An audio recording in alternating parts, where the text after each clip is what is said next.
Important current అఫైర్స్లో మనం జాతీయ, అంతర్జాతీయ, రీజనల్, స్పోర్ట్స్ అలాగే వివిధ విభాగాలకి సంబంధించినటువంటి కరెంట్ అఫైర్స్ని ఈ క్లాస్ ద్వారా మనం నేర్చుకోబోతా ఉన్నాం. సో ఇక ఈ క్లాస్కి సంబంధించి మనకి జరగబోయేటువంటి ఎగ్జామ్స్, అతి త్వరలో జరిగేటువంటి ఎగ్జామ్స్కి సంబంధించి చాలా అంశాలు కవర్ అవుతాయి. ఈ కరెంట్ అఫైర్స్కి సంబంధించినటువంటి కాన్సెప్ట్స్తో పాటు ప్రశ్నల సరళి, అంటే ఏ విధంగా ప్రశ్నలు అడుగుతున్నారు, స్టేట్మెంట్ లెవెల్లో, match the following, normal statements, general questions, ఇలా ఈ అన్ని పాయింట్ ఆఫ్ వ్యూలలో కూడా మనం ఈ క్లాస్ని డిస్కస్ చేయబోతా ఉన్నాం. సో మరి ఈ క్లాస్కి సంబంధించి ఈరోజు ఉన్నటువంటి ఇంపార్టెంట్ కరెంట్ అఫైర్స్ అనేవి ఎగ్జామినేషన్లో ఇంపార్టెంట్ కరెంట్ అఫైర్స్గా కనబడుతున్నాయి. ఈ ఇంపార్టెంట్ కరెంట్ అఫైర్స్కి సంబంధించినటువంటి అంశాలను మనం చాలా వివరణాత్మకంగా నేర్చుకుందాం. సో ఒక్కసారి మీరందరూ కూడా వీడియోని లైక్ చేసి మీ ఫ్రెండ్స్ అందరికీ కూడా వీడియోని షేర్ చేయండి, అలాగే స్టేటస్ పెట్టండి. ఇక ఏపీపీఎస్సికి సంబంధించి, టీఎస్పీఎస్సికి సంబంధించినటువంటి ఆన్లైన్ క్లాసెస్, ఎగ్జామ్ సిరీసెస్ అనేవి ఐకాన్ ఇండియా ఎక్స్క్లూజివ్గా మీకోసం అందించడం జరుగుతూ ఉంది. సో వీటికి సంబంధించి కూడా మీరు ఐకాన్ ఇండియా యాప్ ద్వారా రిజిస్టర్ అవ్వచ్చు. సో ఈ ఎగ్జామ్స్కి సంబంధించినటువంటి క్వశ్చన్స్ కోసం ఈరోజు మార్నింగ్ మనం ఒక వీడియోని చేయడం జరిగింది. మారథాన్ సెషన్కి సంబంధించి మనం ఇందులో ఇండియన్ హిస్టరీ, ఇండియన్ జియోగ్రఫీ, అలాగే ఇండియన్ సొసైటీ, కరెంట్ అఫైర్స్కి సంబంధించినటువంటి క్వశ్చన్స్తో మీకు మారథాన్ సెషన్ ఇవ్వడం జరిగింది.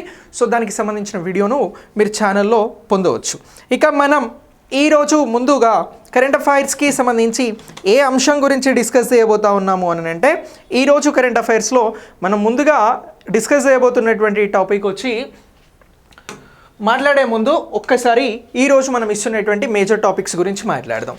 సో మనం ఈరోజు కరెంట్ అఫైర్స్కి సంబంధించి క్రిమినల్ లాకి సంబంధించినటువంటి సవరణలు అనేవి లోక్సభలో రావడం జరిగింది. వాటిని గురించి చాలా క్లియర్గా నేర్చుకుంటాం. ఇక మరొక అంశం వచ్చి టెలికాం బిల్ అనేది 2023కి సంబంధించి ఈ బిల్కి కూడా ఆమోదం అనేది లోక్సభలో లభించింది. సో మరి ఇది ఏ బిల్లుని రీప్లేస్ చేస్తూ ఈ బిల్ని తీసుకొస్తా ఉన్నారు, ఏ బిల్కి సంబంధించి ఇగో ఈ టెలికాం బిల్ అనేది కేంద్రానికి ముఖ్యంగా ఉపయోగపడుతుంది అనేటువంటి అంశాలను మాట్లాడతాం. ఈ బిల్లులో తీసుకొచ్చినటువంటి వెసులుబాట్లు ఏంటి అనేది చూస్తాం. ఇక సాహిత్య అకాడమీ అవార్డ్స్, కేంద్ర సాహిత్య అకాడమీ అవార్డ్స్ గురించి వీటిని ప్రకటించడం జరిగింది, వీటిని గురించి తెలుసుకుంటాం. అలాగే పిఎం అజయ్, పిఎం జన్ ఔషధ్కి సంబంధించినటువంటి కార్యక్రమాలను గురించి, ఖేలో ఇండియా కార్యక్రమాలను గురించి ఈ క్లాస్ ద్వారా మనం చాలా క్లియర్గా నేర్చుకోబోతా ఉన్నాం. సో ఇక మనం ఈ క్లాస్లో ముందుగా టెలికాం బిల్కి సంబంధించినటువంటి అంశంతో ప్రారంభిద్దాం. సో ఈ టెలికాం బిల్ అనేది మనకి ఎలా ఇంపార్టెంట్, ఎంత ఇంపార్టెంట్ అనేది చూద్దాం. సో ఇప్పుడు క్వశ్చన్ ఎలా అడుగుతారు అని అంటే, ఇటీవల ఏ బిల్ స్థానంలో టెలికాం బిల్ 2023 వచ్చింది అని అడుగుతారు. Question very simple. Direct question అడగాలి అనుకుంటే టెలికాం బిల్ గురించి మనల్ని క్వశ్చన్ అడగడానికి అవకాశం ఉంటుంది. ఈ టెలికాం బిల్కి సంబంధించి ఇటీవల టెలికాం బిల్ 2023 బిల్లు 2023 అని అంటున్నాం. ఇగో ఈ 2023 అనే బిల్లు ఏ చట్టానికి సంబంధించినటువంటి దాని స్థానంలో తీసుకొచ్చారు అని అడుగుతారు.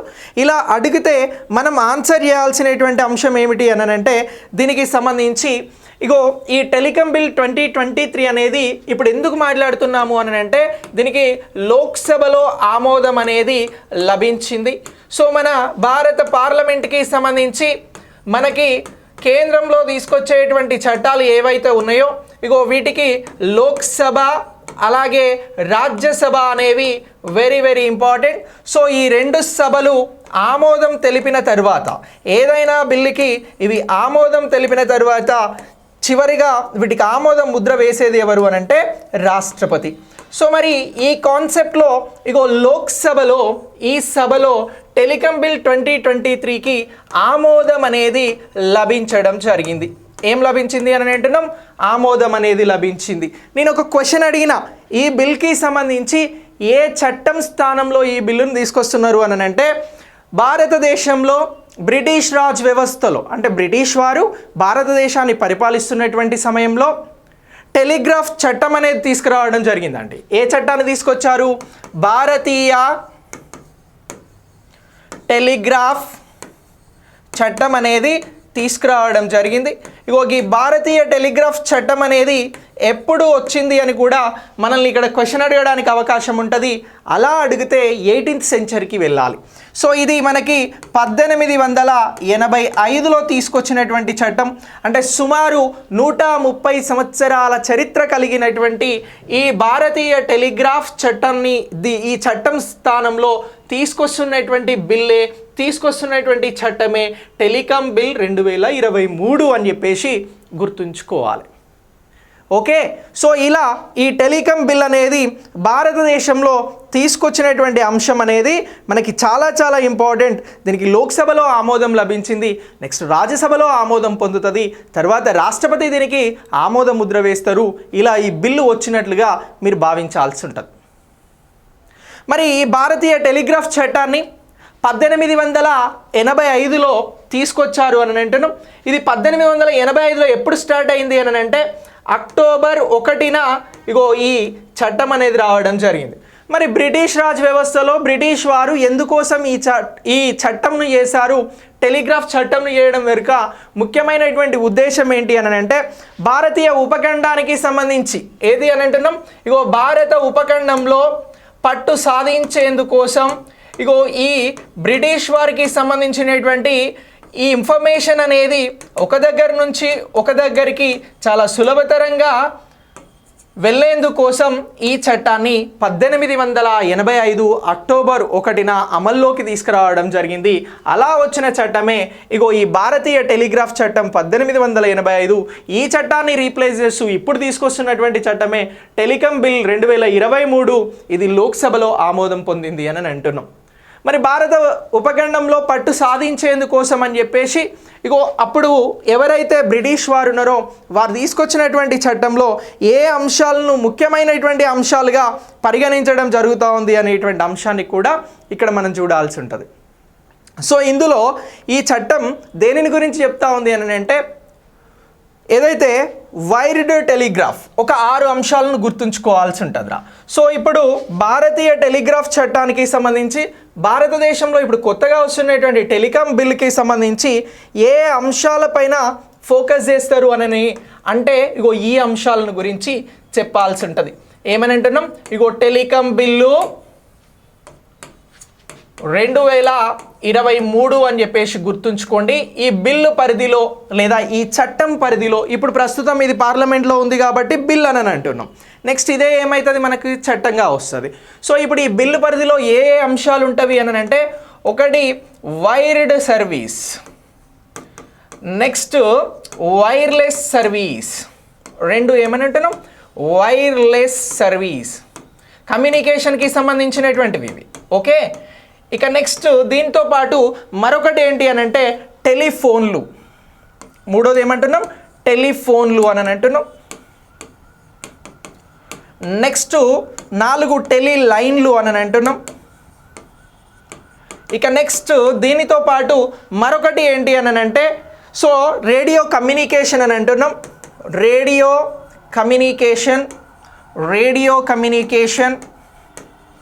కమ్యూనికేషన్ అలాగే నెక్స్ట్ దీనితో పాటు మరొకటి ఏంటి అని అంటే డిజిటల్ డేటా నియంత్రణ. ప్రస్తుతం మనం డిజిటల్ డేటా నియంత్రణకి సంబంధించి ముఖ్యంగా మన జీవితాలు ఇగో డిజిటల్ యుగంలో ఉన్నాయి. ఇగో డిజిటల్ డేటా నియంత్రణ ఇవన్నీ కూడా ఈ దేని పరిధిలో ఉండేవి అని అంటున్నాం, ఇప్పుడు టెలికాం బిల్గా వస్తున్నటువంటి ఒకప్పటి భారతీయ టెలిగ్రాఫ్ చట్టం పరిధిలోకి వచ్చేటువంటి అంశాలుగా ఇక్కడ గుర్తించడం జరుగుతూ ఉంది.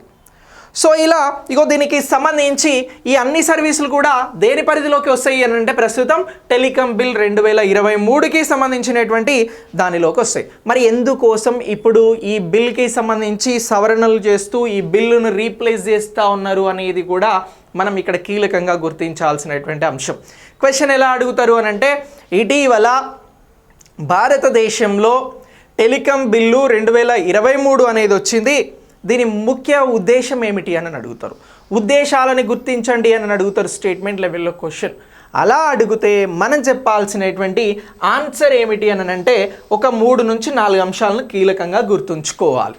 ఏమని అంటున్నాం, ఇగో టెలికాం బిల్లు ఉద్దేశాలు, టెలికాం బిల్ నేను అంశాన్ని చాలా క్లియర్గా చెప్తా ఉన్నా. ఇగో దీనికి సంబంధించి ఉన్నటువంటి ఉద్దేశాలను గురించి అడిగితే ఏం చెప్పాలి అనంటే ఇప్పుడు మనం చర్చించబోయేటువంటి అంశాలను చెప్పాలి. ఒకటి, ఈ టెలికాం రంగానికి సంబంధించినటువంటి సంస్కరణలు అని అంటున్నాం. ఏమని అంటున్నాం? ఇగో ఒకటి సంస్కరణలు. మనం టెలికాం రంగం గురించి మాట్లాడుతున్నాం కాబట్టి రిఫార్మ్స్, టెలికాం రంగంలో ఉండేటువంటి రిఫార్మ్స్ లేదా సంస్కరణలు అని అంటున్నాం. ఇక రెండో అంశం వచ్చి ఏంటి అని అంటే ఈ టెలికాం రంగంలో ఉండేటువంటి నిబంధనల సరళీకృతం అని అంటున్నాం. ఇగో నిబంధనలు సరళీకృతం చేయడం. ఓకే, ఇగో ఇది రెండవ అంశం. నెక్స్ట్ మూడవ అంశంగా ఏ ఉద్దేశంతో ఈ బిల్ని తీసుకురావడం జరుగుతూ ఉంది అని అంటే ఈ బిల్కి సంబంధించి మూడవ అంశంగా మనం చూడాల్సింది మౌలిక సదుపాయాల కల్పన అని అంటున్నాం. టెలికాం రంగంలో మౌలిక సదుపాయాల కల్పన అని అంటున్నాం. ఓకే, ఇగో ఇది కూడా ముఖ్యమైనటువంటి ఉద్దేశంగా టెలికాం బిల్లు 2023 తీసుకురావడం జరుగుతూ ఉంది. ఇక నెక్స్ట్ ఇతర అడ్డంకులకి సంబంధించినటువంటి పరిష్కారాలు, అంటే సింపుల్గా ఇతర పరిష్కారాలు అనేటువంటివి మనం ఈ బిల్ యొక్క ముఖ్యమైనటువంటి ఉద్దేశాలుగా గుర్తించాల్సి ఉంటుంది. సో ఇలా భారతదేశంలో 2023 టెలికాం బిల్ లేదా టెలికాం చట్టానికి సంబంధించినటువంటి ముఖ్య ఇంపార్టెన్స్, అంటే ఇంపార్టెన్స్ని గుర్తించండి, ఎసెన్షియల్ పాయింట్స్ని గుర్తించండి అని అంటే ఇగో ఇవి. ఒకటి సంస్కరణలు అని అంటున్నాం, 2 నిబంధనలు అని అంటున్నాం, 3 మౌలిక సదుపాయాలు అని అంటున్నాం, 4 ఇతర పరిష్కారాలు. ఇక్కడ రిఫార్మ్స్కి సంబంధించి, అలాగే ఇంపార్టెంట్ గైడ్లైన్స్కి సంబంధించి, ఇన్ఫ్రాస్ట్రక్చర్ డెవలప్మెంట్కి సంబంధించి, అదర్ ఇష్యూస్ రిజాల్వ్కి సంబంధించినటువంటి అంశాలు అనేవి ఇక్కడ ముఖ్యమైనటువంటి అంశాలుగా ఉన్నాయి అని చెప్పేసి మనం గుర్తించగలిగితే ఉద్దేశాల మీద టెలికాం బిల్ గురించి క్వశ్చన్ అడిగితే మన ఆన్సర్ అనేది ఈజీగా రైట్ అవ్వడానికి అవకాశం ఉంటుంది. సో ఇలా ఇగో ఈ టెలికాం బిల్ 2023ని గుర్తించాలి అనేటువంటి అంశం మనం ఇంపార్టెన్స్గా ఎగ్జామ్ కోసం భావించబడుతుంది. ఇక నెక్స్ట్ మరి ఈ టెలికాం బిల్ను 2023లో పొందుపరిచినటువంటి అంశాలను గురించి కూడా క్వశ్చన్ రూపంలో అడిగితే మనం ఆన్సర్ చేయాల్సి ఉంటుంది. సో ఆ పాయింట్ ఆఫ్ వ్యూలో క్వశ్చన్స్ గురించి అడిగితే జాతీయ భద్రత కోసం ఈ టెలికాం సేవలను తాత్కాలికంగా నియంత్రించేటువంటి అధికారం ఎవరు తీసుకుంటున్నారు అని అంటే కేంద్ర ప్రభుత్వం తీసుకుంటా ఉంది. ఇక నెక్స్ట్ శాటిలైట్ స్పెక్ట్రమ్స్కి సంబంధించినటువంటి వేలం ఆక్షన్ ఏదైతే ఉంటుందో అది వేయకుండా కూడా ప్రభుత్వానికి అధికారం ఈ బిల్ కల్పిస్తూ ఉంది. సో ఇలా ఈ 2 అంశాలను కూడా గుర్తుంచుకోవాలి. ఒకటి ఏమంటున్నాం, ఇగో జాతీయ భద్రత విషయంలో నియంత్రిస్తుంది అని అంటున్నాం. ఇగో జాతీయ భద్రత, నేషనల్ సెక్యూరిటీ పాయింట్ ఆఫ్ వ్యూలో సేవలను కేంద్రం నిలిపివేసే అధికారం టెలికాం బిల్లు 2023 కల్పిస్తూ ఉంది. మరొకటి ఏమంటున్నాం, శాటిలైట్ స్పెక్ట్రమ్కి సంబంధించి ఆక్షన్ లేకుండా ప్రభుత్వం ఇష్టం వచ్చిన వారికి ఇచ్చేటువంటి అధికారం కూడా ఈ బిల్ కల్పిస్తూ ఉంది. శాటిలైట్ స్పెక్ట్రమ్స్కి సంబంధించి శాటిలైట్ స్పెక్ట్రమ్ ఇప్పుడు మనం ఇంటర్నెట్ వాడుతూ ఉన్నాం కదా. సో ఈ ఇంటర్నెట్కి సంబంధించి నెక్స్ట్ శాటిలైట్ ఇంటర్నెట్ అనేది రాబోతూ ఉంది. ఇప్పుడు ఆ స్పెక్ట్రమ్కి సంబంధించిన ఆక్షన్ అనేది జరగాలి, వేలంపాట అనేది జరగాలి. ఆ వేలంపాట లేకుండా ప్రభుత్వం ఎవరికైనా కేటాయించడానికి ఈ బిల్ అనేది వెసులుబాటు కల్పిస్తుంది అనేటువంటి అంశాన్ని ఇక్కడ మీరందరూ కూడా గుర్తించాల్సి ఉంటుంది. ఓకే, సో ఇలా ఇగో ఈ టాపిక్ అనేది మనకి ఇంపార్టెంట్ టాపిక్గా ఎగ్జామినేషన్ పాయింట్ ఆఫ్ వ్యూలో వెరీ ఇంపార్టెంట్. ఈ ఇంపార్టెంట్కి సంబంధించినటువంటి బిల్ ఇప్పుడు నెక్స్ట్ ఇది యాక్ట్. దీనిని గురించి మనం ఇక్కడ డిస్కస్ చేసినటువంటి అంశాలను ప్రాథమికంగా గుర్తుంచుకుంటే 1 మార్క్ రావడానికి అవకాశం ఉంటుంది. పాలిటీకి సంబంధించినటువంటి current affairs point of questions వచ్చినప్పుడు. ఓకే, సో ఇక నెక్స్ట్ ఈ బిల్కి సంబంధించి మాట్లాడినాం. మనం 1885 అక్టోబర్ 1న వచ్చినటువంటి భారతీయ టెలిగ్రాఫ్ చట్టం స్థానంలో ఈ బిల్లు వచ్చింది అని అన్నాం. అసలు భారతదేశంలో ఈ టెలికాంకి సంబంధించి టెలిగ్రాఫ్కి సంబంధించినటువంటి అంశాలు ఎప్పుడు మొదలైనవి అనేటువంటి చారిత్రాత్మక అంశాలను కూడా ఇక్కడ మనం డిస్కస్ చేద్దాం. భారతదేశానికి సంబంధించి మొట్టమొదటిసారి 1851లో టెలిగ్రాఫ్ని వ్యవస్థాపించడం జరిగింది, ఎస్టాబ్లిష్ చేయడం జరిగింది. సో ఎప్పుడు అని అంటున్నాం 1851. ఇప్పుడు ఇగో భారతీయ టెలిగ్రాఫ్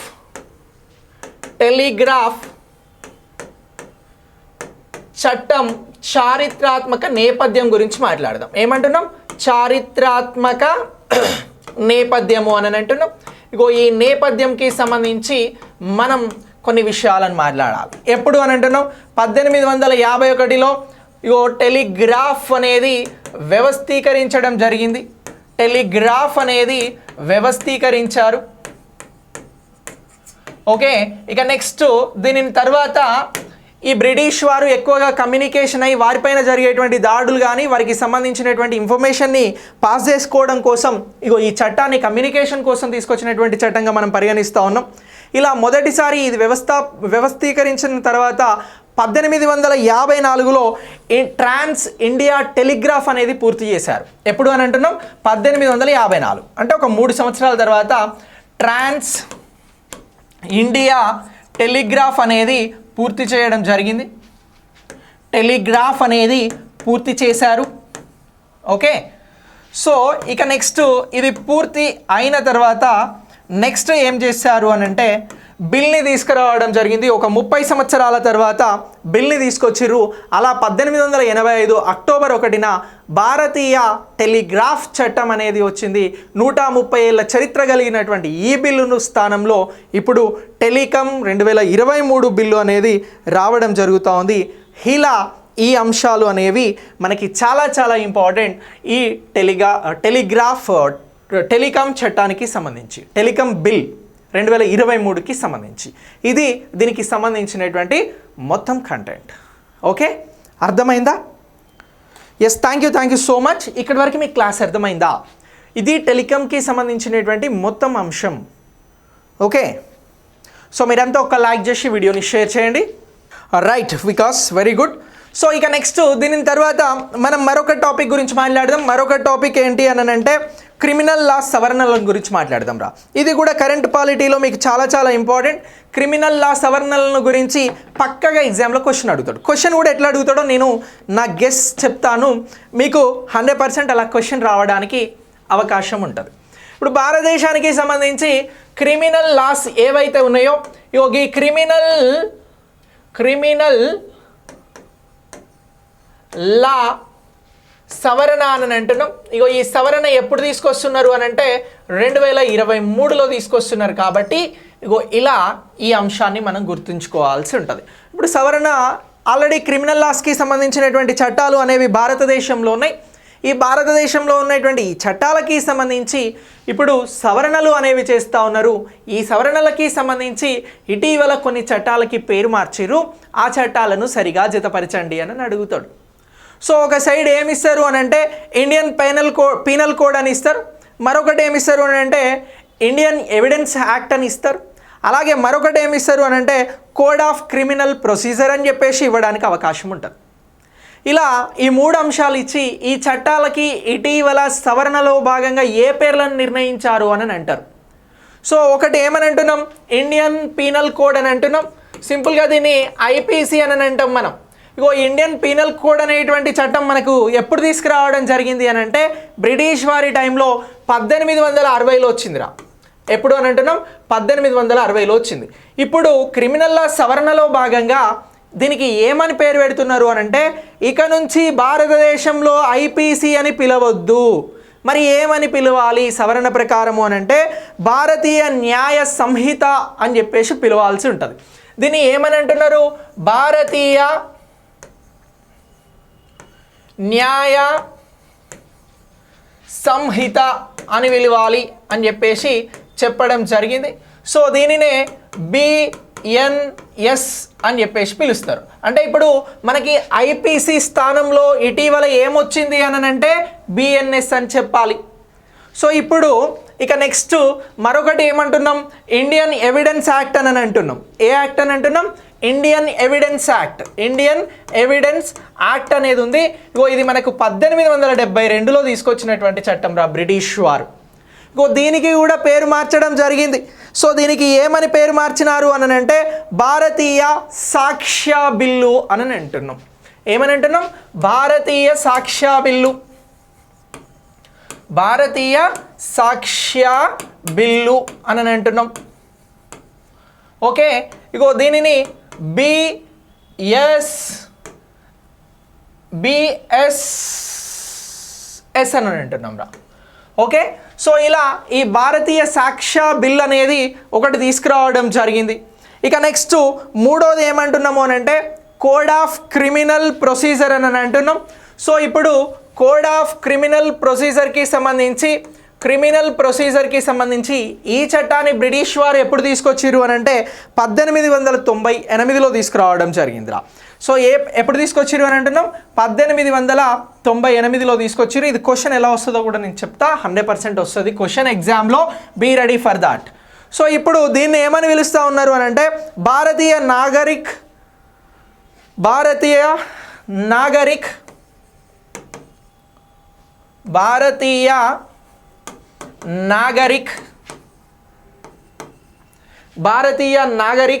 సురక్ష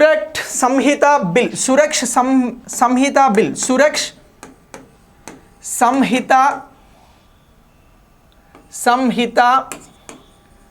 అని అంటున్నారు. సో దీనినే బిఎన్ఎస్ఎస్ఎస్ అని చెప్పేసి పిలవడం జరుగుతూ ఉందిరా. బిఎన్ఎస్ఎస్ అని చెప్పేసి గుర్తుంచుకోండి.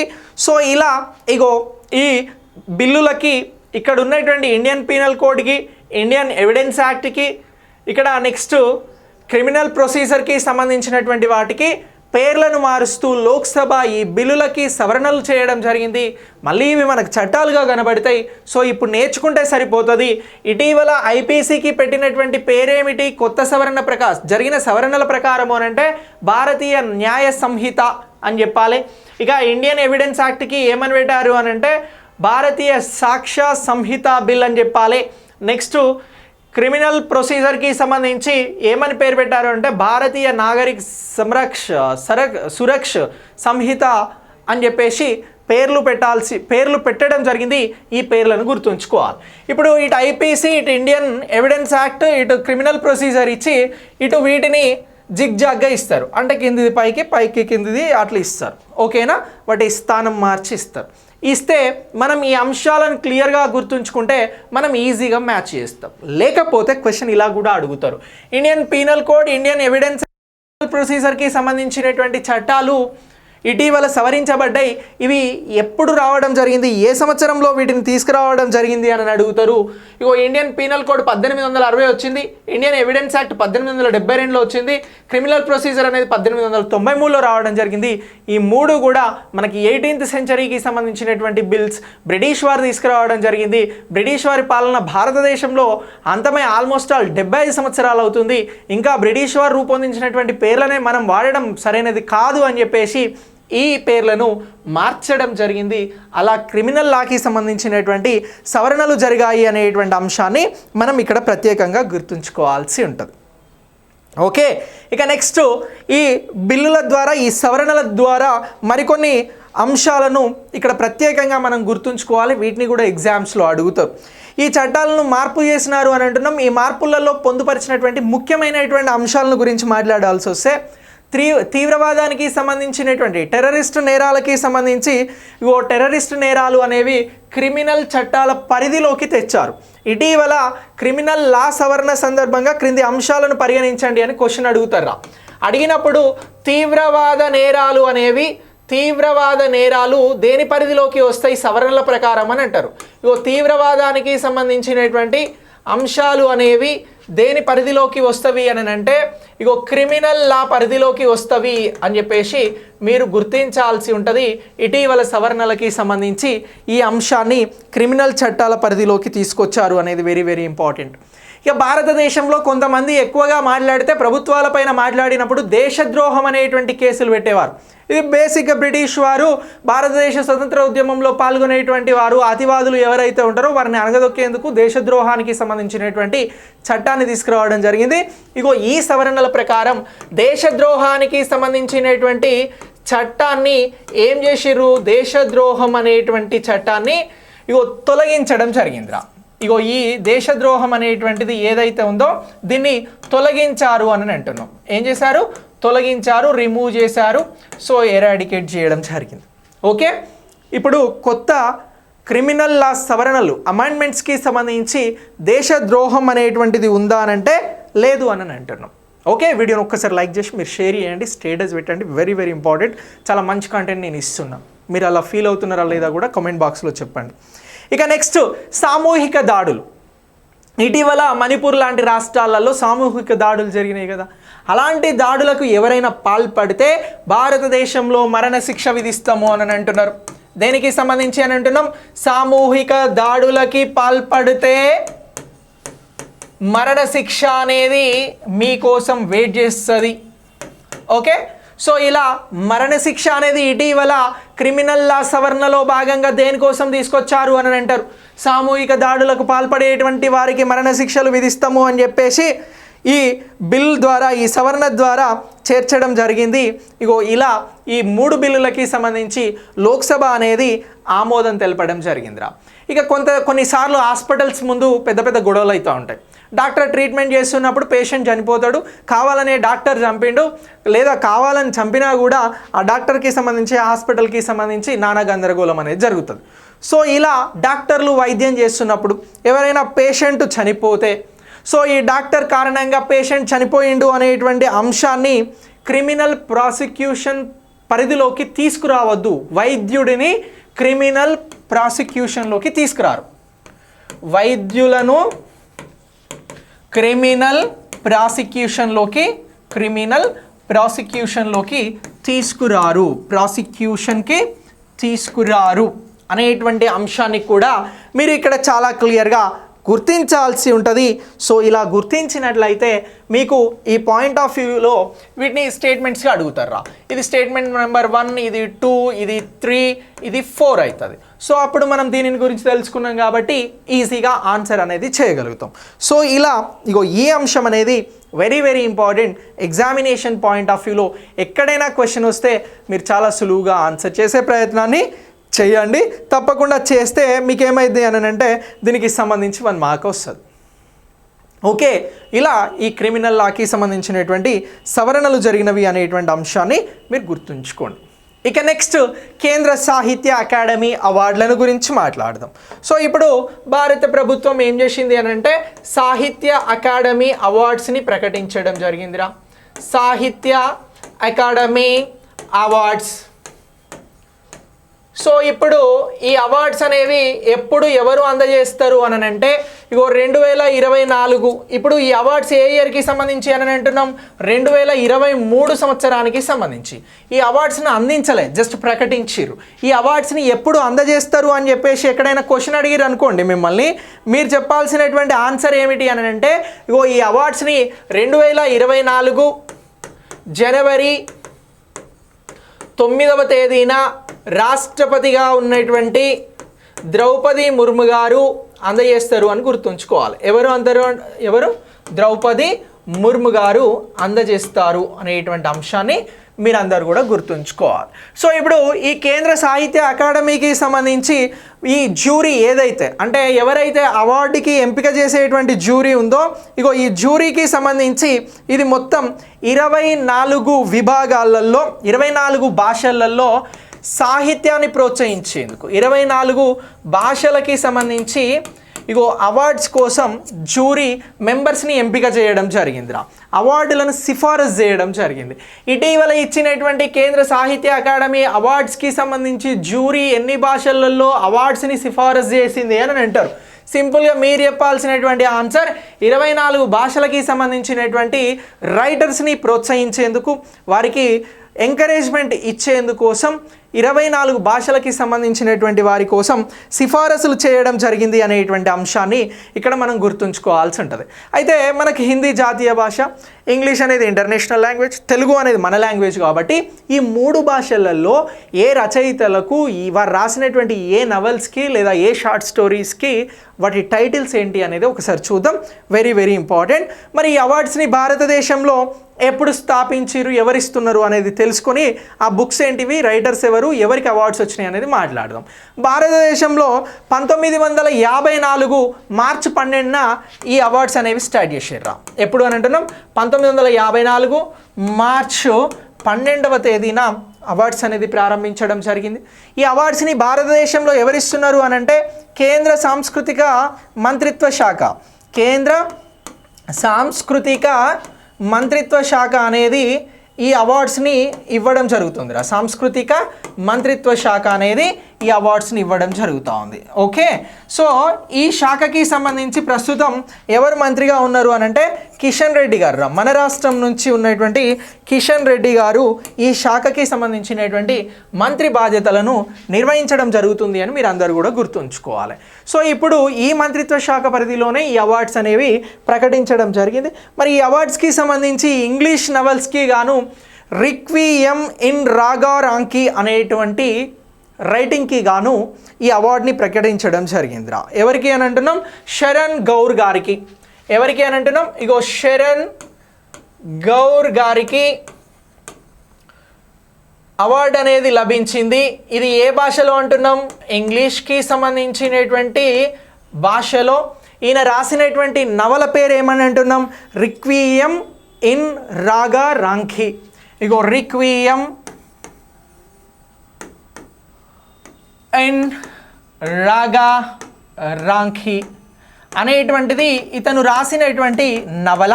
ఇగో ఈ నవలకి గాను ఈ శరణ్ గౌర్ గారికి కేంద్ర సాహిత్య అకాడమీ అవార్డ్ని ప్రకటించడం జరిగింది అనేటువంటి అంశం గుర్తుంచుకోండి. ఇలా పేర్లు ఇచ్చి ఏ లాంగ్వేజ్లో ఏ పుస్తకానికి అవార్డు వచ్చింది అని అంటారు, అది నవలనా, షార్ట్ స్టోరీయా, పోయట్రీయా ఇలా అడుగుతారు. అలా అడిగితే కూడా మనకు ఇగో ఈ అంశం అనేది ఇంపార్టెంట్. శరణ్ గౌర్ ఇంగ్లీష్ లాంగ్వేజ్లో రిక్వియం ఇన్ రాగా రాంకీకి రావడం జరిగింది, అది ఒక నవల. ఇప్పుడు హిందీకి సంబంధించి ఎవరికి వచ్చింది అనేది కూడా మనం మాట్లాడదాం. సో హిందీకి సంబంధించి సంజీవ్ గారికి రావడం జరిగిందిరా. ఇగో ఈయన రాసింది ఏంటి అని అంటే ముజే పహాచానో. ఎవరికి అని అంటున్నాం? సంజీవ్ గారు. సో సంజీవ్ గారు ఏ లాంగ్వేజ్ అని అంటున్నాం? హిందీకి సంబంధించి కేంద్ర సాహిత్య అకాడమీ 2023 గాని తీసుకుంటున్నారు. ఈయన రాసినటువంటి నవల ఈయన కూడా రాసింది ముజే పహాచానో.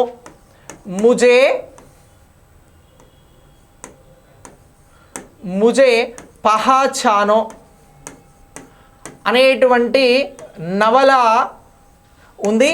ఇగో ఈ నవలకి గాను ఈయనకి ఏమొచ్చింది అంటే అవార్డు వచ్చింది, కేంద్ర సాహిత్య అకాడమీ అవార్డు 2023. ఇది హిందీ. ఇక నెక్స్ట్ తెలుగులో ఎవరికి వచ్చింది సార్ అని అంటే రామేశ్వరం కాకులు మరికొన్ని కథలు అనేటువంటి ఒక షార్ట్ స్టోరీస్ బుక్ రాయడం జరిగిందిరా. రాసింది ఎవరు అని అంటున్నాం? పతాంజలి శాస్త్రి. ఇగో తెలుగుకి సంబంధించి పతాంజలి శాస్త్రి గారికి వచ్చింది.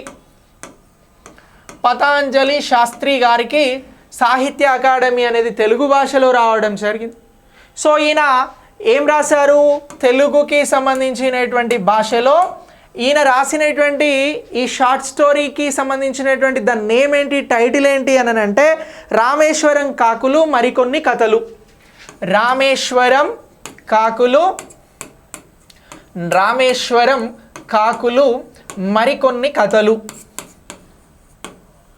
మరికొన్ని కథలు అనేటువంటి ఇగో ఈ టైటిల్కి ఇక్కడ తెలుగు లాంగ్వేజ్కి సంబంధించి ఈయనకి అవార్డు వచ్చింది అనేటువంటి అంశాన్ని మనం గుర్తించాల్సి ఉంటుంది. ఇలా గుర్తిస్తే మనకి 1 మార్క్ అనేది వస్తుంది. ఓకే, ఇంగ్లీష్లో, హిందీలో, తెలుగులో మాట్లాడినాం. సో ఇక అన్ని లాంగ్వేజెస్, ఇక రిమైనింగ్ ఈ 3 వదిలిపెడితే ఇంకొక 21 లాంగ్వేజ్లు ఉన్నాయి. అవి దాదాపు నేను అవసరం లేదనుకుంటున్నా మన ఎగ్జామ్కి సంబంధించి. ఓకే, సో ఇది ఇగో ఇక్కడ మనం మాట్లాడినటువంటి కేంద్ర సాహిత్య అకాడమీకి సంబంధించినటువంటి ముఖ్యమైనటువంటి అంశంగా గుర్తుంచుకోవాలిరా. ఇక నెక్స్ట్ ఖేలో ఇండియా గేమ్స్ గురించి మాట్లాడదాం. ఖేలో ఇండియా గేమ్స్ అనేవి ఇప్పుడు ఖేలో ఇండియా గేమ్స్ షెడ్యూల్స్ని ఇవ్వడం జరిగిందిరా. ఇక యువతను గేమ్స్ వైపు మళ్లించి భారతదేశానికి కీర్తి ప్రతిష్టలు గేమ్స్ ద్వారా తీసుకువచ్చేందుకోసం, యువతను ప్రోత్సహించేందుకోసం ఖేలో ఇండియా గేమ్స్ని నిర్వహించడం జరుగుతుంది. ఈ ఖేలో ఇండియా గేమ్స్కి సంబంధించి 2024 జనవరి 19 నుంచి 31 వరకు ఎక్కడ జరుగుతున్నాయి అనేది మనం మాట్లాడుతున్నాం రా. ఇగో జనవరి 2024కి సంబంధించి జనవరి 19 నుంచి 31 వరకు ఇగో ఈ ఖేలో ఇండియా గేమ్స్ అనేవి తమిళనాడులో జరుగుతూ ఉన్నాయి రా. ఎక్కడ అని అంటున్నాం? తమిళనాడు రాష్ట్రంలో జరుగుతూ ఉన్నాయి. ఈ తమిళనాడుకి సంబంధించి చెన్నై, మదురై, అలాగే కోయంబత్తూర్, తిరుచి ఈ ప్రాంతాలలో ఈ గేమ్స్ జరుగుతాయి అని చెప్పేసి గుర్తుంచుకోవాలి. ఈ గేమ్స్కి సంబంధించి మొత్తం 5,000 మంది క్రీడాకారులు ఇందులో పాల్గొంటారు అని చెప్పేసి కూడా మనం గుర్తుంచుకోవాల్సి ఉంటుందిరా. ఎంతమంది అని అంటున్నాం? 5,000 మంది క్రీడాకారులు, 1,600 మంది కోచ్లు కూడా ఈ ఖేలో ఇండియా గేమ్స్ కోసం వివిధ రాష్ట్రాల నుంచి తమిళనాడు రాష్ట్రం వచ్చి ఆతిథ్యం పొందుతారు అనేటువంటి అంశాన్ని గుర్తుంచుకోవాలి. ఇక ఖేలో ఇండియాలో భాగంగా ఎన్ని కేటగిరీలలో, ఎన్ని విభాగాలలో గేమ్స్ని నిర్వహించబోతున్నారు, ఎన్ని రకాలుగా అనంటే 27 రకాల గేమ్స్ అనేవి ఇందులో నిర్వహించడం జరుగుతూ ఉంది. ఇక నెక్స్ట్ ఈ గేమ్స్కి సంబంధించి మొట్టమొదటిసారి 2024 జనవరిలో జరిగేటువంటి ఖేలో ఇండియా గేమ్స్లో ఒక కొత్త గేమ్ని మొదటిసారి ఇంట్రడ్యూస్ చేయబోతున్నారు. దానికి సంబంధించిన గేమ్ ఏమిటి అని చెప్పేసి అడుగుతారు. స్క్వాష్ అనేటువంటి గేమ్ ఇగో మొదటిసారి ఇందులో ఇన్వాల్వ్ చేయబోతున్నారు. స్క్వాష్ అనేటువంటి గేమ్ని ఖేలో ఇండియాలో మొదటిసారి ఇంట్రడ్యూస్ చేయబోతున్నారు. ఇది గుర్తుంచుకోండి, వెరీ వెరీ ఇంపార్టెంట్. 2024లో జరిగేటువంటి ఎగ్జామ్లో ఖేలో ఇండియాకి సంబంధించి తమిళనాడులో జరిగినటువంటి గేమ్స్లలో ఏ గేమ్ని ఇంట్రడ్యూస్ చేయడం జరిగింది అని అంటారు? స్క్వాష్ గేమ్ అని చెప్పేసి మీరు ఆన్సర్ చేసిరనుకో 1 మార్క్ వస్తుంది. ఓకేనా? సో ఇలా ఇగో ఈ అంశం అనేది వెరీ వెరీ ఇంపార్టెంట్గా మీరు ఎగ్జామినేషన్ పాయింట్ ఆఫ్ వ్యూలో గుర్తుంచుకోండి. ఇక నెక్స్ట్ దీని తర్వాత ఈ ఖేలో ఇండియా గేమ్స్కి సంబంధించి ఇవన్నీ కూడా ముఖ్యమైనటువంటి అంశాలు. ఇలా ఈ టాపిక్ అనేది వెరీ వెరీ ఇంపార్టెంట్. ఇక నెక్స్ట్ దీని తర్వాత మనం మరొక అంశం గురించి మాట్లాడదాం. అదే ఏమిటి అని అంటే PM అజయ్ అనేటువంటి స్కీమ్ గురించి మాట్లాడదాం రా. ఏ స్కీమ్ అని అంటున్నాం? PM అజయ్ అని అంటున్నాం.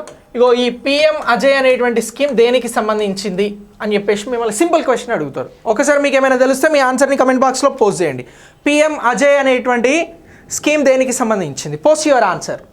వినరా? PM అజయ్ అనేటువంటి స్కీమ్ గురించి మీరు ఎక్కడైనా వినరా? PM అజయ్ అనగా దీన్ని విస్తరించండి అని అంటారు. లేకపోతే PM అజయ్ అనేటువంటి స్కీమ్ ఎవరి కోసం తీసుకొచ్చిర్రు అని అంటారు. PM అజయ్ స్కీమ్ ఎన్ని విభాగాలలో దీన్ని అమలు చేయడం జరుగుతూ ఉంది అని అంటారు. సో ఎలా క్వశ్చన్ అడిగినా కూడా మనం ఆన్సర్ చేసేలాగా ఇప్పుడు నేను ఈ కాన్సెప్ట్ గురించి మీకు చెప్తా, ఈ స్కీమ్ గురించి నేను చెప్తా. PM అజయ్ అనేటువంటి స్కీమ్ దాని అబ్రివేషన్, దాన్ని విస్తరించండి అని అంటే మనం చెప్పాల్సింది ఏంటి అని అంటే ప్రధానమంత్రి అనుసూచిత్ జాతి అభ్యుదయ్ యోజనరా. సో దీన్ని ఏమని అంటున్నాం? ఇగో ప్రధానమంత్రి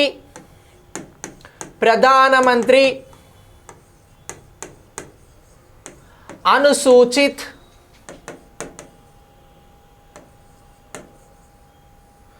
జాతి అభ్యుదయ యోజన అని అంటున్నాం. ఇగో ఇది ఎవరి కోసం తీసుకొచ్చినటువంటి స్కీమ్ అని అడిగితే షెడ్యూల్ కులాల కోసం తీసుకొచ్చినటువంటి స్కీమ్ రా. ఎవరి కోసము అని అంటున్నాం? షెడ్యూల్ కులాలు, ఎస్సీలు ఎవరైతే ఉన్నారో ఇగో వారి అభ్యున్నతి కోసం తీసుకొచ్చినటువంటి స్కీమే PM అజయ్ అనేటువంటి స్కీమ్. PM అజయ్ మీద మిమ్మల్ని ఎక్కడైనా క్వశ్చన్ అడిగాడు అనుకోండి, ఈ అంశాన్ని బేసిక్గా గుర్తుంచుకోండి. అయితే ఈ పథకాన్ని 2021-22 నుంచి 3 భాగాలుగా అమలు చేయడం జరుగుతూ ఉందిరా. ఎప్పటి నుంచి అని అంటున్నాం? 2021-22 నుంచి ఈ పథకాన్ని ఎన్ని భాగాలుగా అమలు చేస్తున్నారు అని అంటే 3 భాగాలుగా అమలు చేస్తూ ఉన్నారు. సో ఈ 3 భాగాలు ఏమిటి అని అడుగుతారు. సో ఇప్పుడు 2021-22 నుంచి పిఎం అజయ్ అనేటువంటి స్కీమ్ భారతదేశంలో అమలవుతా ఉంది. ఇది షెడ్యూల్ కులాల కోసం వచ్చినటువంటి స్కీమ్. ఈ స్కీమ్కి సంబంధించి 3 భాగాలుగా ఇది అమలు చేయబడుతుంది. ఆ 3 భాగాలు ఏమిటి అని అడుగుతారు. అలా అడిగితే ఒకటి ఏమంటున్నాము అనంటే ఎస్సీలకి సంబంధించినటువంటి ఆధిపత్య గ్రామాలు ఏవైతే ఉంటాయో గ్రామాలను ఆదర్శ గ్రామాలుగా తీర్చిదిద్దడం. ఆదర్శ ఎస్సీలు ఎక్కువగా ఉండేటువంటి గ్రామాలను ఆదర్శ గ్రామాలుగా తీర్చిదిద్దాలి, గ్రామాలుగా డెవలప్ చేయాలి. నెక్స్ట్ ఎస్సీలకి సంబంధించి షెడ్యూల్ కాస్ట్కి సంబంధించినటువంటి పీపుల్ ఆర్థిక సామాజిక గుర్తింపును మెరుగుపరచాలి. అంటే ఎస్సీల ఆర్థిక సామాజిక మెరుగుదల అని గుర్తుంచుకోండి. సామాజిక మెరుగుదల అని అంటున్నాం. ఇక నెక్స్ట్ మూడోది ఏంటి అని అంటే ఈ పథకానికి సంబంధించి ఎస్సీలకి సంబంధించి వారు చదువుకునేటువంటి చోట్లలో, విశ్వవిద్యాలయాలలో, ఉన్నత విద్యకి సంబంధించినటువంటి సంస్థలలో హాస్టళ్ళ నిర్మాణం చేయాలి అని మరొకటి ఉందిరా. ఇగో ఉన్నత విద్యా సంస్థల్లో హాస్టళ్ళ నిర్మాణం, హాస్టల్స్కి సంబంధించినటువంటి నిర్మాణము అని అంటున్నాం. ఓకే, ఇగో ఇలా ఈ 3 అంశాలకి సంబంధించి ఈ పథకం అనేది అమలవుతూ ఉంది. ఇక ఎస్సీలకి సంబంధించినటువంటి నైపుణ్య అభివృద్ధిని పెంచి, ఆర్థిక వనరులను పెంచి, ఆదాయ వనరులను పెంచి వారికి సంబంధించినటువంటి పేదరికాన్ని తగ్గించేందుకోసమే భారత ప్రభుత్వం తీసుకొచ్చినటువంటి పథకం పిఎం అజయ్. పిఎం అజయ్ అనగా ప్రధానమంత్రి అనుసూచిత్ జాతి అభ్యుదయ యోజన. ఇది ఏ కులాలకి సంబంధించి వచ్చింది అని అంటే ఎస్సీలకి సంబంధించినటువంటి వారి కోసం రావడం జరిగింది అనేటువంటి అంశాన్ని మీరందరూ కూడా గుర్తుంచుకోండి. ఇక నెక్స్ట్ ఇదే పిఎంకి సంబంధించి మరొక స్కీమ్ గురించి మాట్లాడదాం. ఇది పిఎం జన్ ఔషధ్ యోజన గురించి మాట్లాడదాం రా. పిఎం జాతీయ జనౌషధి యోజన, జాతీయ జనౌషధి యోజన, జనౌషధి యోజన అని అంటున్నాం. ఇగో ఈ పథకం గురించి ఎందుకు మాట్లాడాలని అంటే మాట్లాడాలి, చిన్న డెవలప్మెంట్ ఉంది. ఇక ఈ అకాడమిక్ ఈ ఇయర్కి సంబంధించి, ఈ ఫినాన్షియల్ ఇయర్కి సంబంధించి 2023-24కి సంబంధించి ఇప్పటి వరకు ఇగో ఈ పథకంలో భాగంగా ఎంత అనంటే ₹1000 కోట్ల మెడిసిన్స్ అనేవి అమ్ముడు పోవడం జరిగిందిరా. మెడిసిన్స్ అమ్మకం అనేది జరిగింది, మెడిసిన్ అమ్మకం అనేది జరిగింది అని మనం గుర్తుంచుకోవాలి. దేని ద్వారా? పిఎం జాతీయ జనౌషధి యోజన ద్వారా. సో 2023-24కి సంబంధించినటువంటి ఆర్థిక సంవత్సరంలో డిసెంబర్ వరకు ఎంత మేర మెడిసిన్స్ అమ్ముడు కావడం జరిగింది అని అంటే ఇగో 1000 కోట్ల మేర మెడిసిన్స్ని అమ్మడం జరిగింది అని మీరు గుర్తుంచుకోవాలి. ఇక నెక్స్ట్ దీని తర్వాత ఈ పథకానికి సంబంధించి దీన్ని ఎప్పుడు తీసుకొచ్చారు మొదటిసారి అని అంటే 2008లో దీన్ని ప్రవేశపెట్టడం జరిగిందిరా. ఇది ఏ మంత్రిత్వ శాఖ పరిధిలో ప్రవేశపెట్టడం జరిగింది అని అంటే రసాయనాలు మరియు ఎరువులకి సంబంధించి ఫార్మాస్యూటికల్ వింగ్ అనేది ఒకటి ఉంది. గా వింగ్ పరిధిలో భారతదేశంలో తీసుకొచ్చిన పథకమే ఈ జాతీయ జనౌషధి యోజన. అయితే దీన్ని మొదటి నుంచి జాతీయ జనౌషధి యోజన అని పిలవడం లేదు. 2015 నుంచి పిఎం జాతీయ జనౌషధి యోజనగా దీన్ని పిలవడం జరుగుతూ ఉంది. ఈ అంశాన్ని కూడా గుర్తుంచుకోండి.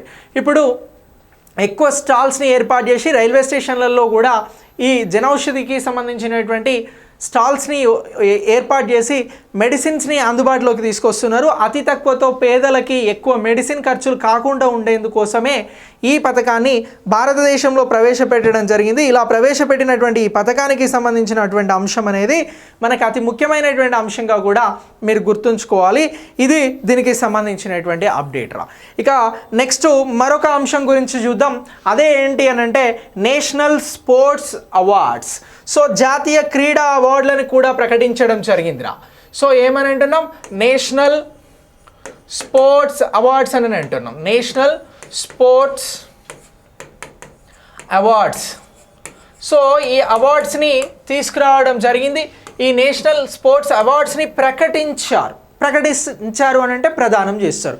వీటిని కూడా ఎవరి చేతుల మీదుగా ప్రదానం చేస్తారు అని అంటే రాష్ట్రపతి గారి చేతుల మీదనే ప్రదానం చేస్తారు. సో ఈ నేషనల్ స్పోర్ట్స్ అవార్డ్స్ జాతీయ క్రీడల అవార్డులను ప్రకటించారు. జాతీయ క్రీడల అవార్డ్స్కి సంబంధించి ఏ విభాగాలలో అవార్డ్స్ ఇస్తారు అని చెప్పేసి మిమ్మల్ని ఎక్కడైనా అడిగిరు అనుకోండి, మీరు కొన్ని అంశాలను చెప్పాల్సి ఉంటుంది.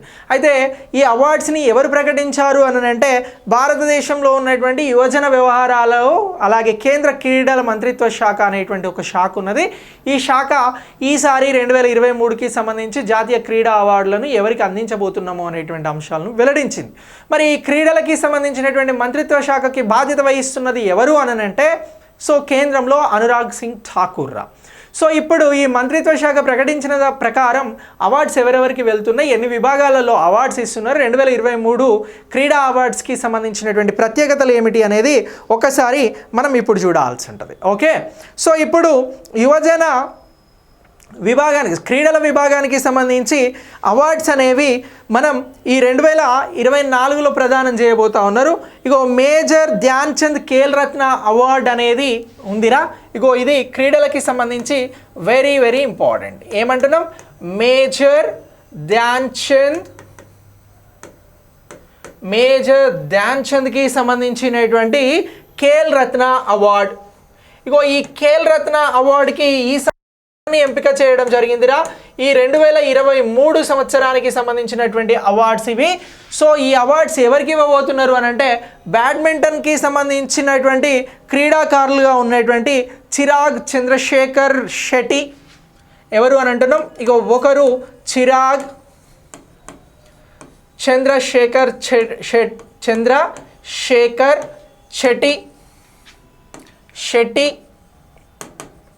ఈ పేరు గుర్తుండాలి అని అంటే మీరంతా కూడా ఎవరిని గుర్తుంచుకుంటారు తెలుసా, కేసీఆర్ని గుర్తుంచుకోండి. అతని పేరేం పేరు, చంద్రశేఖర్ కదా.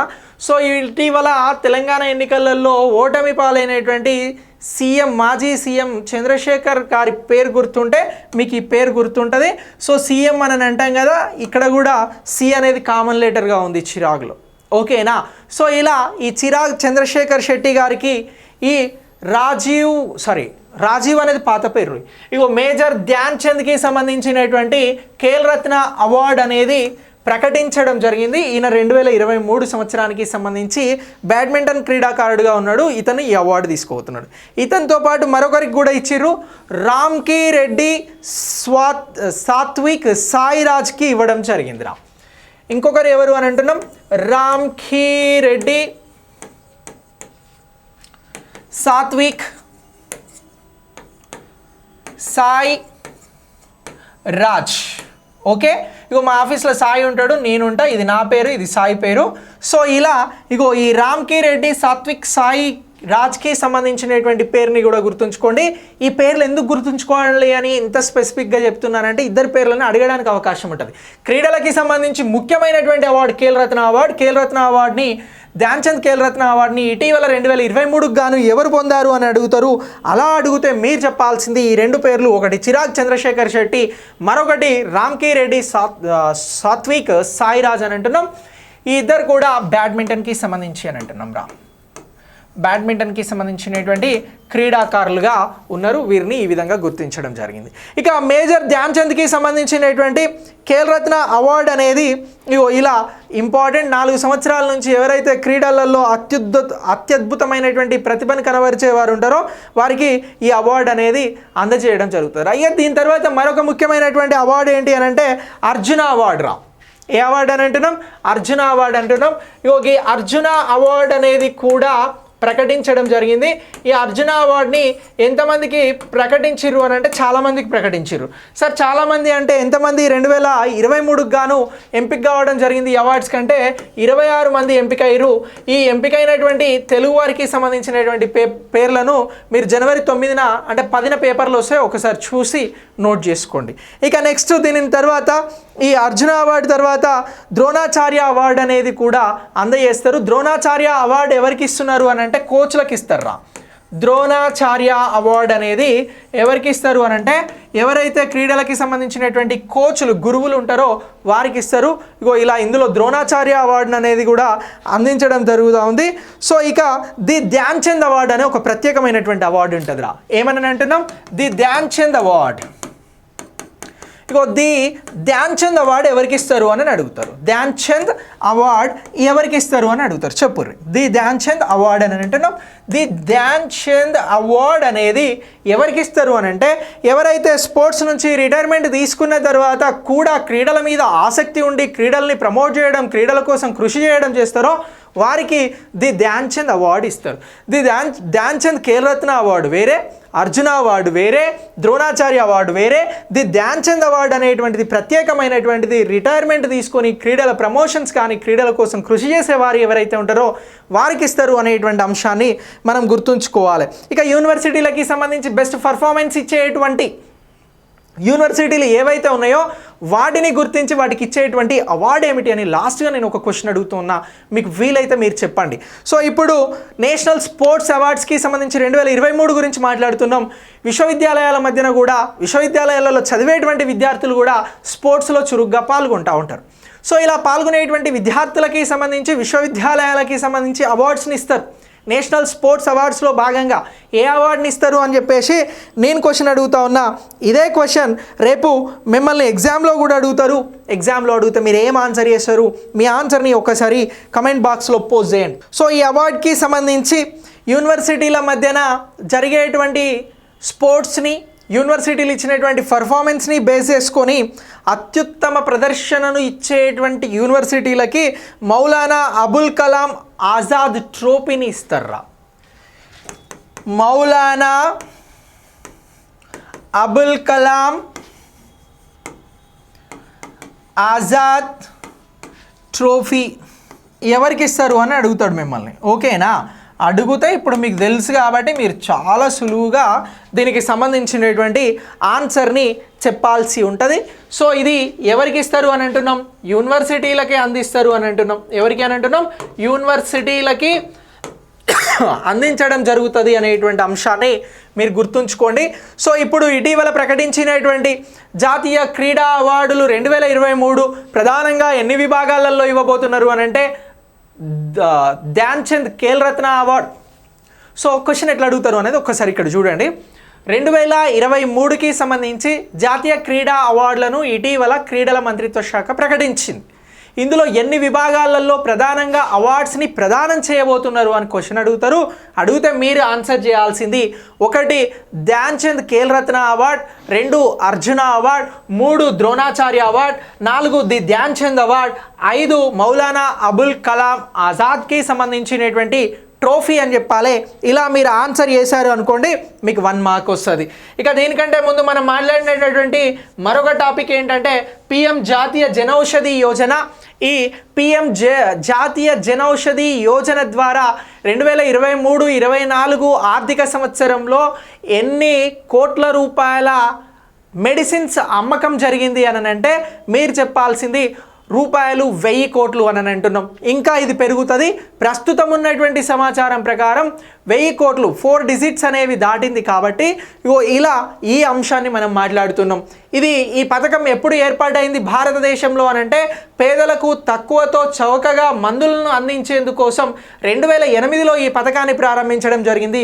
ఈ పథకం అనేది భారతదేశంలో ఉన్నటువంటి రసాయన మరియు ఎరువుల మంత్రిత్వ శాఖ పరిధిలో ఉన్నటువంటి ఫార్మాసిటికల్ వింగ్ ద్వారా ఈ పథకం ప్రారంభించడం జరిగింది. 2015 నుంచి ఈ పథకాన్ని పిఎం ప్రధానమంత్రి జాతీయ జనౌషధి యోజనగా పిలవడం జరుగుతూ ఉంది. సో ఇలా ఈ టాపిక్ని గుర్తుంచుకోవాలి. దీనికంటే ముందు మనం డిస్కస్ చేసినటువంటి మరొక టాపిక్ ఏంటి అని అంటే పిఎం అజయ్. పిఎం అజయ్ అనేటువంటి పథకం భారతదేశంలో ఎవరి కోసం తీసుకురావడం జరిగింది అని అంటే ఇది భారతదేశంలో ఉన్నటువంటి షెడ్యూల్ కులాల కోసం, ఎస్సీల కోసం తీసుకొచ్చినటువంటి పథకం. పిఎం అజయ్ అనగా ఏమిటి అని అంటే ప్రధానమంత్రి అనుసూచిత్ జాతి అభ్యుదయ యోజనగా గుర్తుంచుకోవాలి.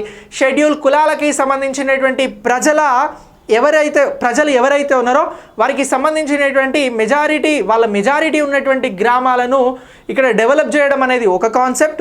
రెండో కాన్సెప్ట్ వారికి సంబంధించి ఆర్థిక సామాజిక మెరుగుదలను ఉండేటట్టు చూడడం. ఇక షెడ్యూల్ కాస్ట్కి సంబంధించినటువంటి పిల్లలు చదువుకునేటువంటి ఉన్నత విశ్వవిద్యాలయాలలో హాస్టల్స్ని మెరుగుపరచడం, నైపుణ్యాభివృద్ధిని పెంచడం, ఆర్థిక సామాజిక గుర్తింపులో ముందుకు తీసుకెళ్లడం కోసం తీసుకొచ్చినటువంటి పథకమే పిఎం అజయ్ అనేటువంటి పథకంగా మనం గుర్తించాల్సి ఉంటుంది. ఇక దీనికంటే ముందు మనం డిస్కస్ చేసినటువంటి టాపిక్ ఏంటి అని అంటే ఖేలో ఇండియా గేమ్స్ 2024లో ఎక్కడ జరగబోతున్నాయి అనేటువంటి అంశాన్ని క్వశ్చన్ అడుగుతారు, లేకపోతే ఎక్కడ జరిగాయి అని క్వశ్చన్ అడుగుతారు. మీరు చెప్పాల్సినటువంటి ఆన్సర్ తమిళనాడు. ఈ తమిళనాడులో 4 ప్రాంతాలలో ఈ గేమ్స్ అనేవి జరగబోతా ఉన్నాయి. ఎక్కడెక్కడ సార్ అని అంటే తమిళనాడులో ఉన్నటువంటి చెన్నైలో, మదురైలో, కోయంబత్తూరులో, తిరుచిలో ఈ గేమ్స్ అనేవి జరుగుతాయి. ఈ తమిళనాడుకి సంబంధించి జరిగేటువంటి ఖేలో ఇండియా గేమ్స్లో 5,000 మంది స్పోర్ట్స్ పర్సన్స్ పాల్గొంటారు. కోచ్లు ఒక 1,600 మంది వరకు పాల్గొంటారు. ఇందులో మొత్తం 27 విభాగాలలో ఈ గేమ్స్ అనేవి జరగబోతా ఉన్నాయి. ఇందులో మొదటిసారి స్క్వాష్ అనేటువంటి గేమ్ని ప్రవేశపెట్టడం జరుగుతూ ఉంది ఖేలో ఇండియాలో అని చెప్పేసి మీరు ప్రధానంగా గుర్తించాల్సి ఉంటుంది. ఇక నెక్స్ట్ దీనికంటే ముందు మళ్ళీ మనం డిస్కస్ చేసినటువంటి టాపిక్ ఏంటి అని అంటే కేంద్ర సాహిత్య అకాడమీ అవార్డ్స్ని ప్రకటించడం జరిగింది. ఈ అవార్డ్స్కి సంబంధించి జ్యూరీ ఏదైతే ఉందో ఇది మొత్తం 24 భాషలలో ఈ సాహిత్య అకాడమీ అవార్డ్స్ అందించాలి అని చెప్పేసి ప్రపోజల్ చేయడం జరిగింది. దీని ప్రకారం కేంద్ర సాహిత్య అకాడమీ అవార్డులను ప్రకటించడం జరిగింది. ఈ అవార్డ్స్కి సంబంధించి ఎవరు అంటే ప్రధానంగా ఇంగ్లీష్, హిందీ, తెలుగు భాషలకి సంబంధించి ఎవరెవరిని ఎంపిక చేశారు అని అంటే మనం ఇంగ్లీష్కి సంబంధించినటువంటి లాంగ్వేజ్లో శరణ్ గౌరి గారిని ఎంపిక చేయడం జరిగింది. రిక్వియం ఇన్ రాగా రాంకి అనేటువంటి నవల్ రాసినందుకు గాను కేంద్ర సాహిత్య అకాడమీ అవార్డు అనేది తనకు వచ్చింది అని గుర్తించాలి. ఇక సంజీవ్ గారిని హిందీ లాంగ్వేజ్కి సంబంధించి తను రాసినటువంటి నవల ముఝే పహచానో అనేటువంటి నవలకి గాను ఎంపిక చేశారు కేంద్ర సాహిత్య అకాడమీకి సంబంధించి హిందీలో. ఇక నెక్స్ట్ తెలుగులో పతాంజలి శాస్త్రి గారిని ఎంపిక చేయడం జరిగింది. ఈయన షార్ట్ స్టోరీస్ రాయడం జరిగింది. సో ఈయన రాసినటువంటి షార్ట్ స్టోరీస్ ఏమిటి అని అంటే టైటిల్ ఏమిటి అంటే రామేశ్వరం కాకులు మరికొన్ని కథలు అనేటువంటి షార్ట్ స్టోరీస్ని తెలుగులో రాసినందుకు గాను 2023లో సాహిత్య అకాడమీ అవార్డుకి ఎంపిక చేయడం జరిగింది అని గుర్తుంచుకుంటే మీకు దీని మీద క్వశ్చన్ వస్తే 1 మార్క్ వస్తుంది. ఇక నెక్స్ట్ భారతదేశంలో క్రిమినల్ లాను సవరించడం జరిగింది. భారతదేశంలో క్రిమినల్ లాకి సంబంధించి సవరించినటువంటి ఈ అంశాలను మిమ్మల్ని ఎగ్జామ్లో మ్యాచ్ ద ఫాలోయింగ్గా లేదనంటే స్టేట్మెంట్ రూపంలో అడుగుతారు. ఎన్ని క్రిమినల్ లాస్ని ఇటీవల సవరించిరు అని అంటే 3 క్రిమినల్ లాస్ని సవరించడం జరిగింది. ఒకటి ఇండియన్ పీనల్ కోడ్ 1860ని ఇప్పుడు భారతీయ న్యాయ సంహిత అనేటువంటి పేరుతో పిలవాలి అని చెప్పేసి సవరించారు.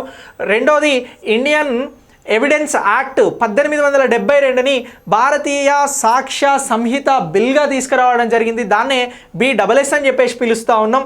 మరొకటి ఏంటి అని అంటే క్రిమినల్ ప్రొసీజర్కి సంబంధించి కోడ్ ఆఫ్ క్రిమినల్ ప్రొసీజర్కి సంబంధించి 1893లో బ్రిటిష్ వారి చట్టాన్ని తీసుకొచ్చిరు. దీన్ని కూడా సవరించిరు. భారతీయ నాగరిక్ సురక్ష సంహిత అనేటువంటి పేరుతో దీన్ని పిలవాలి అని చెప్పేసి సవరించడం జరిగింది.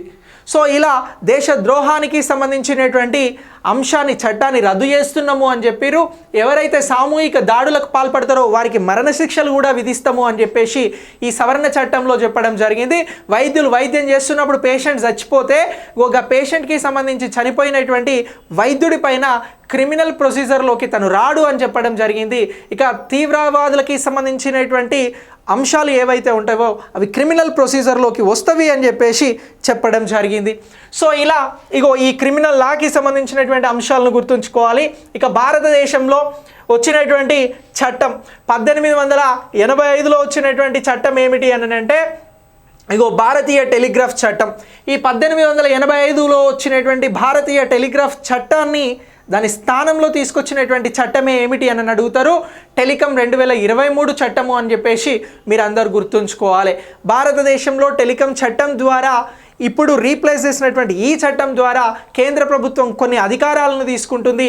భారతదేశానికి సంబంధించినటువంటి జాతీయ భద్రత విషయంలో ఇంటర్నెట్ లాంటి సర్వీసుల్ని ఆపివేయడానికి కేంద్రానికి అనుమతి అనేది ఈ చట్టం ద్వారా లభిస్తూ ఉంది.